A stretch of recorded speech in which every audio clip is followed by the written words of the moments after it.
Today, we expose the 8 butter brands Nordic consumers must avoid at all costs. Butter brands across Scandinavia and the Nordic region are hiding some disturbing secrets you might not know about. Diluted recipes, replacing cream with cheap vegetable oils. Shrinkflation reducing pack sizes, while prices climb to record highs. Monopolies controlling entire national markets, and billion-euro corporations posting record profits while consumers struggle to afford basic groceries. We investigated every major Nordic butter brand and analyzed their ingredients, pricing practices, corporate transparency, market manipulation, and the gap between marketing promises and reality. The results are genuinely shocking. From Denmark to Finland, Sweden to Norway, and Iceland to the supermarket shelves of Europe, here are the 8 Nordic butter brands you need to know about before your next grocery shop. Number 1. Lurpak. Lurpak has been the flagship of Danish dairy since 1901. That distinctive silver packaging, the trumpet-like logo inspired by the ancient Lur horn, and a reputation for quality that made it the best-selling butter brand in the United Kingdom. But look closer, and the golden image starts to tarnish. The biggest deception lies in the spreadable range. Once upon a time, Lurpak spreadable contained around 85% real butter. Today, that figure has plummeted to just 52% milk fat. The rest is 23% rapeseed oil and water. Nearly half of what you are buying is not butter at all. The lighter version is even more diluted. Just 29% milk fat with 27% rapeseed oil and significant water content. You are paying premium butter prices for what is essentially an oil-based spread. Then came the cost of living crisis. In 2022, a 1 kilogram tub of Lurpak reached £9 sterling in British supermarkets, so expensive that stores fitted security tags to prevent theft. Think about that for a moment. Butter requiring anti-theft devices like electronics or designer clothing. The price surge made international headlines. Social media erupted with consumers sharing photos of security-tagged Lurpak, calling it a symbol of everything wrong with food inflation. Meanwhile, Lurpak's parent company Arla Foods was reporting billions in revenue. And there is shrinkflation too. Those 1 kilogram tubs quietly became 750-gram tubs. Same prominent shelf presence, smaller actual product.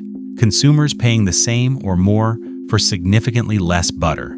Here is an ironic detail most consumers do not know. Lurpak is not even sold in Sweden, despite being owned by the Danish-Swedish cooperative Arla. Why? Because in Swedish slang, the word lure means scam or trick. The Swedes apparently saw something the rest of us missed. The classic block butter remains genuine dairy, but the spreadable products that dominate supermarket sales are diluted blends trading on a premium reputation while delivering something far less pure. Number 2. Smør. Smør sounds exotic and premium. Icelandic butter from grass-fed cows roaming volcanic pastures, no growth hormones, strict antibiotic controls. The marketing paints a picture of pristine Arctic purity, and the block butter largely delivers on that promise. But the reality is more complicated. Iceland's dairy market is controlled by MS Iceland Dairies, a cooperative that processes virtually all milk produced in the country. It is a monopoly in all but name, with over 600 member farms and no meaningful competition. When one organization controls an entire national supply, consumers have no alternatives if prices rise or quality drops. The spreadable version, marketed as Smørvi, tells a different story to the pure block butter. Check the ingredients and you will find oil alongside the cream. The same pattern we see across every Nordic brand. Pure butter for cooking and baking, diluted spreads for everyday use. Then there is the export situation. Smør has become fashionable among food enthusiasts outside Iceland, sold at premium prices in specialty stores worldwide. But shipping refrigerated butter across oceans creates its own problems. Online reviews tell stories of butter arriving completely melted, packages inadequately insulated, products spoiled after days in transit. One reviewer described receiving what was essentially expensive liquid fat. The premium price does not always guarantee premium arrival condition. Iceland's strict dairy regulations are genuinely impressive. No hormones, minimal antibiotics, mandatory drug testing for every milk delivery. But these standards apply to all Icelandic dairy, not Smjör specifically. You are paying for regulations that any Icelandic butter must meet. The isolation that keeps Icelandic cows genetically pure also keeps prices high. Import restrictions protect domestic farmers but leave consumers with limited choices and elevated costs. That pristine Arctic butter comes with a monopoly premium attached. Number 3, Valio butter. Valio dominates Finnish dairy like no other company in Europe, processing 85% of Finland's milk. It is effectively the gatekeeper of an entire nation's dairy supply. The company boasts about Finnish milk being among the cleanest in the European Union, and independent testing supports this claim. Valio butter won Best of Class at the World Championship Cheese Contest in Wisconsin in 2018, beating 30 competitors from around the globe. French bakeries reportedly call it the Rolls-Royce of butter. The quality credentials are legitimate, but behind the awards lies a less flattering story. In 2017, Valio was forced to recall baby formula products after contamination was discovered at their Terenki plant. Products labeled for infants, the most vulnerable consumers, pulled from shelves due to safety concerns. The recall was handled professionally, but it shattered the myth of infallible Finnish purity. Then came the Russian situation. Before 2014, Valio was the biggest Finnish consumer business in Russia, with exports worth over 240 million euros annually. When sanctions hit, the company faced massive losses.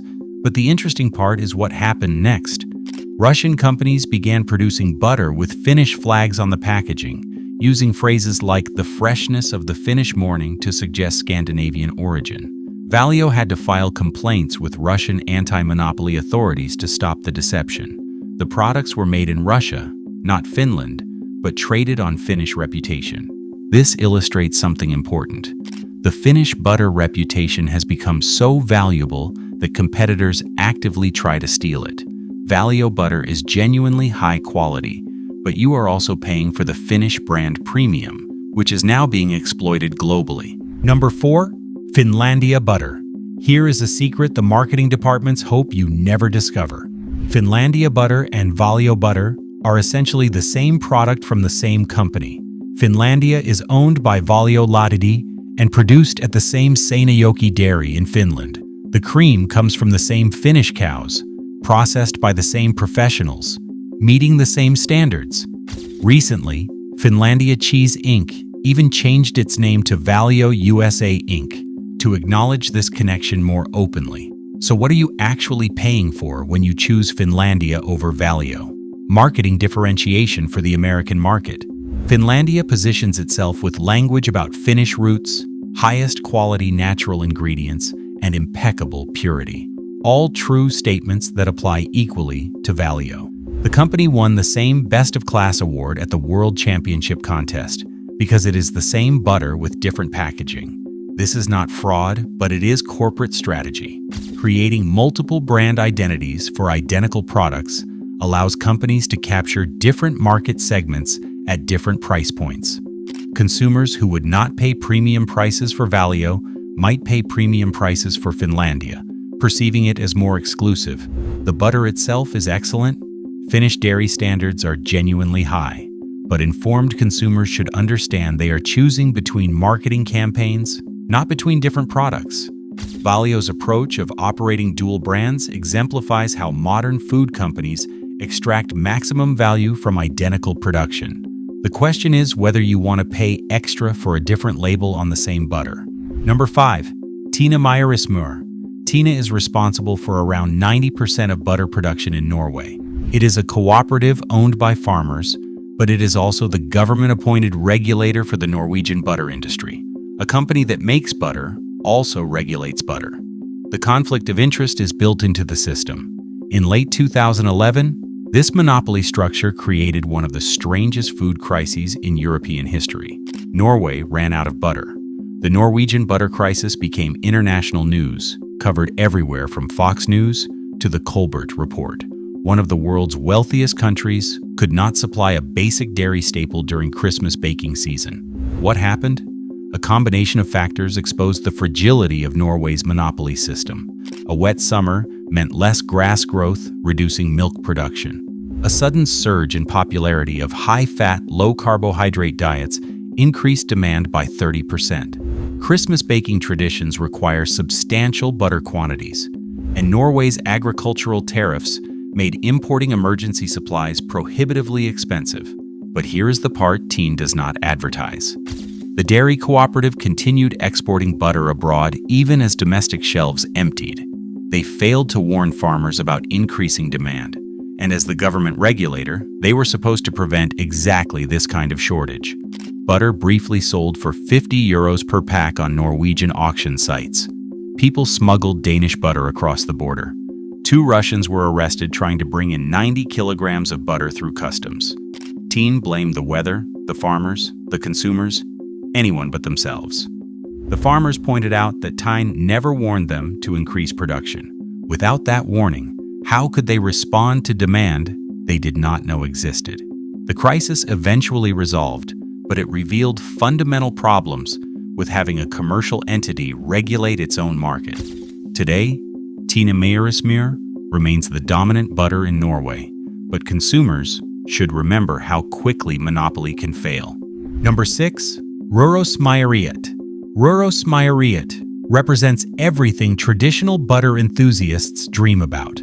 Handmade in small batches using a recipe passed down through generations of Norwegian milkmaids. Cream cultured for 3 to 5 days before churning. Hand-kneaded with flaky sea salt harvested from Norwegian fjords. No additives, no preservatives, no shortcuts. The company was founded in 2001 after Teen closed its local production facility in the Røros region. 4 employees rallied local organic dairy farmers to create something different. 20 years later, they produce Norway's leading organic dairy products. The butter has earned genuine acclaim. Smack, Norway's most influential food magazine, compared it to French gourmet butter. Culinary professionals describe it as possibly the best butter in the world. The quality credentials are legitimate. So what is the problem? The price. Rørosmeieriet butter costs dramatically more than standard butter, often 3 to 4 times the price of Teen products. For special occasions, or when butter truly matters to a dish, this premium might be justified. For everyday spreading on toast, it is extravagant. The company recently expanded to American markets, available in over 60 stores concentrated in areas with Norwegian American populations. But shipping refrigerated butter from central Norway to Minnesota creates logistics challenges. Some consumers report receiving products in questionable condition after long transit times. Rørosmeieriet is genuinely excellent butter made by people who care about their craft, but the artisan premium puts it beyond everyday reach for most consumers. When a company positions itself as ultra-premium, ordinary shoppers become excluded from what should be a basic staple. The butter deserves its reputation. The pricing makes it a luxury item rather than a kitchen essential. Number 7. Bregott.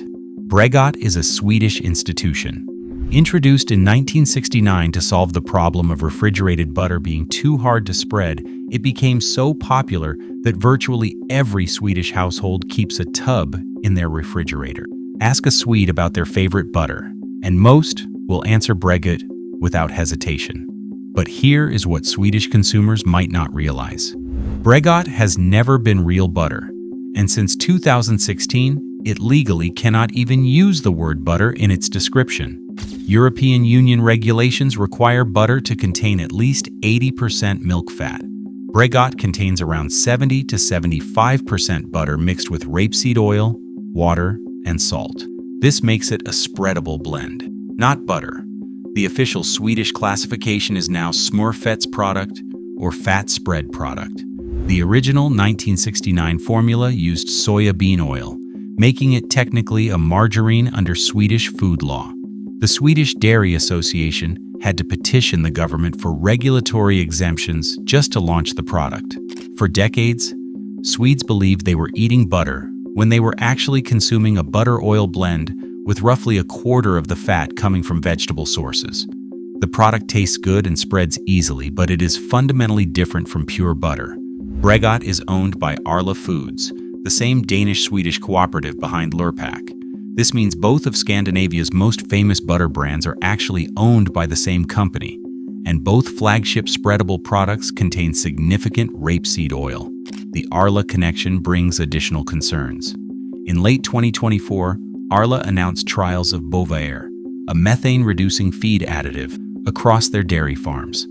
The announcement sparked massive consumer backlash, with social media users posting videos of themselves pouring Arla milk down drains and throwing away Lurpak and Bregott products. Critics called the additive cow re-engineering and questioned long-term safety despite regulatory approval in over 60 countries. Whether these concerns are scientifically valid or not, they demonstrate how corporate decisions by Arla affect consumer trust across all their brands. Bregott tastes familiar and nostalgic to Swedish consumers, but they should understand they are buying a butter oil blend from a multinational cooperative, not traditional Swedish butter. Number 8. Arla Butter. Every brand we have discussed ultimately traces back to one source: Arla Foods, Lurpak, Danish, owned by Arla; Bregott, Swedish, owned by Arla. Most butter sold across Scandinavia either comes directly from Arla or competes against their dominant market position. This Danish-Swedish cooperative reported revenue of 13.8 billion euros in 2024, making it one of the world's largest dairy companies. The Arla brand itself appears on butter products throughout Nordic supermarkets, often positioned as the everyday alternative to premium Lurpak. Same company, different price tier, maximum market capture. In 2024, Arla proposed the highest supplementary payment to farmer owners in company history, totaling 292 million euros. The cooperative model means profits flow back to farmers rather than external shareholders, which sounds positive until you consider the consumer side. While Arla was posting record revenue and record farmer payments, consumers faced butter prices that doubled or tripled compared to pre-pandemic levels. The security tags on Lurpak, the outrage over 9-pound butter tubs. Arla publicly blamed input costs, including feed, fertilizer, and fuel. But critics pointed out that profits remained strong throughout the inflation crisis. The Bovaer controversy added another layer of consumer distrust. When Arla announced trials of the methane-reducing feed additive in partnership with major UK supermarkets, social media exploded with boycott calls.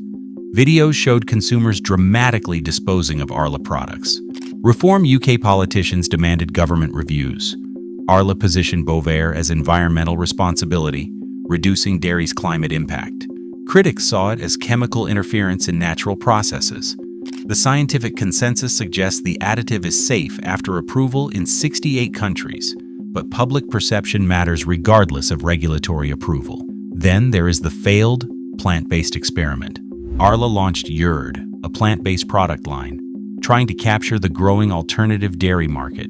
It quietly failed and was sidelined to food service channels. The company now positions traditional dairy as the ideal non-ultra-processed food, pivoting away from plant-based competition. Arla controls so much of Nordic dairy that avoiding them entirely is nearly impossible. Their brands fill supermarket shelves. Their ingredients appear in countless processed foods. Their corporate decisions affect butter prices across multiple countries. The cooperative structure theoretically aligns farmer and consumer interests. In practice, a 13 billion euro multinational operates like any corporate giant, maximizing revenue while managing public relations. What consumers should know before buying Nordic butter. The pattern across all these brands is remarkably consistent. Block butter remains relatively pure. Traditional butter sold in blocks or wrapped portions typically contains genuine cream, salt, and cultures. This is real butter suitable for baking, cooking, and anyone who values authentic dairy. Spreadable products are diluted. Every major Nordic butter brand offers spreadable versions that blend butter with vegetable oils, typically rapeseed oil, plus water and emulsifiers. These products spread easily from the refrigerator, but contain significantly less actual butter than the marketing suggests. Premium pricing reflects branding more than quality.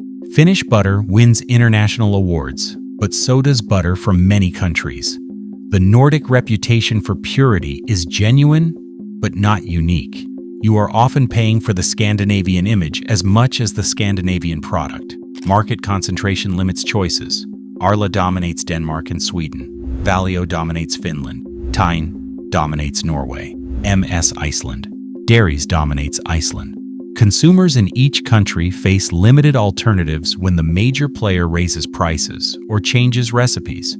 Corporate profits do not track consumer struggles. Throughout the cost of living crisis, major dairy companies reported strong revenues and paid healthy dividends, while consumers faced record butter prices. The disconnect between corporate prosperity and household budgets fueled public anger that turned butter into a symbol of inflation inequality. The Bover controversy revealed consumer distrust. Whether scientifically justified or not, the backlash against Arla's feed additive trials shows how quickly public opinion can turn against dairy companies perceived as prioritizing corporate goals over consumer concerns. Reading labels matters more than reading marketing. The beautiful packaging with mountain meadows and happy cows tells you nothing about the actual butter content. Check the percentages. Understand what spreadable really means. Make informed choices rather than assumptions based on brand reputation. Nordic butter can be excellent. The dairy traditions are real. The quality standards are generally high. The clean environments and healthy herds produce genuinely good products. But the industry is also dominated by enormous cooperatives that operate like multinational corporations while benefiting from folksy farming imagery. The premium prices reflect market power as much as product quality, and the spreadable products lining supermarket shelves contain far less butter than most consumers realize. Next time you reach for that familiar silver package or that tub promising easy spreading, check the ingredient list. Calculate what you are actually paying per gram of real butter. Consider whether the Nordic premium reflects genuine value or successful marketing. The butter industry benefits from consumer assumptions. Informed shopping is the only defense against paying luxury prices for diluted products. If this video helped you understand what is really in your butter, share it with someone who needs to know. Because your breakfast deserves better than marketing. It deserves truth.